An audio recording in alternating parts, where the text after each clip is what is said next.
Gus Nur egois, haramkan pilih Ganjar karena takut dirinya disikat.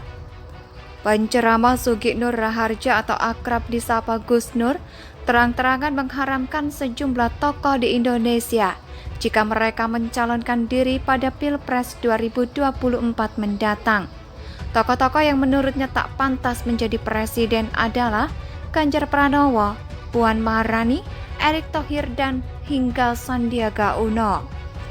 Bagi saya haram milih Ganjar, haram milih Erick Thohir, haram milih Puan Maharani, haram milih Prabowo Subianto, haram pilih Sandiaga Uno, kata Gus Nur.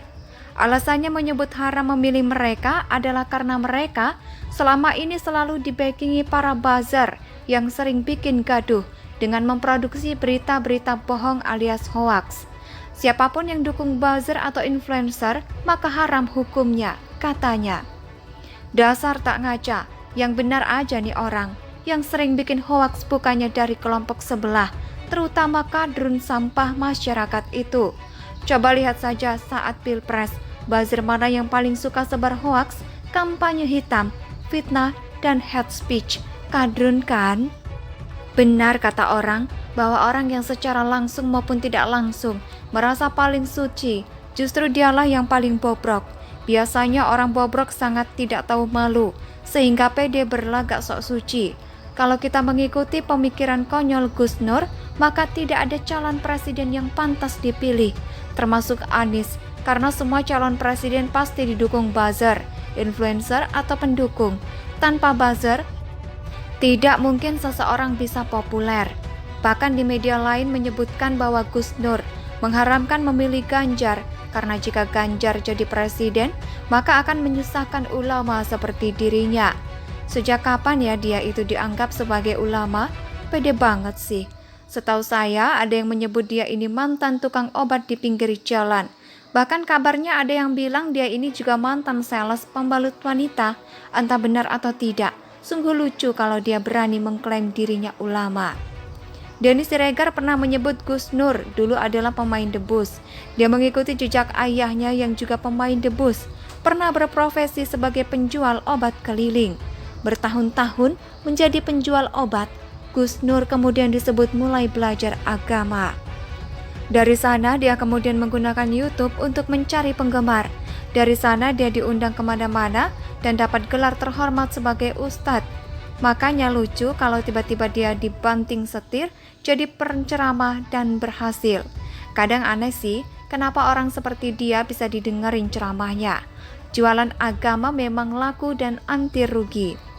Tapi Gus Nur sering menyerang NU dan Banser hingga pernah dilaporkan.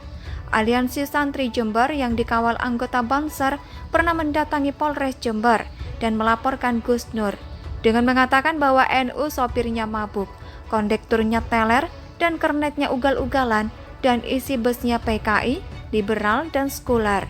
Menurut kami ini telah mencemarkan nama Nahdlatul Ulama dan juga dianggap menyebarkan ujaran kebencian, kata Ketua Dewan Instruktur GP Ansor Jember, Ayub Junaidi tahun 2020 lalu.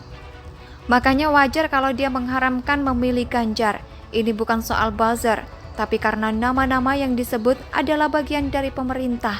Pemerintah saat ini sedang gencar melawan radikalisme dan intoleransi. Kelompok sebelah banyak yang kena tangkap. Wajar, Gus Nur ketakutan dan sangat anti kepada mereka.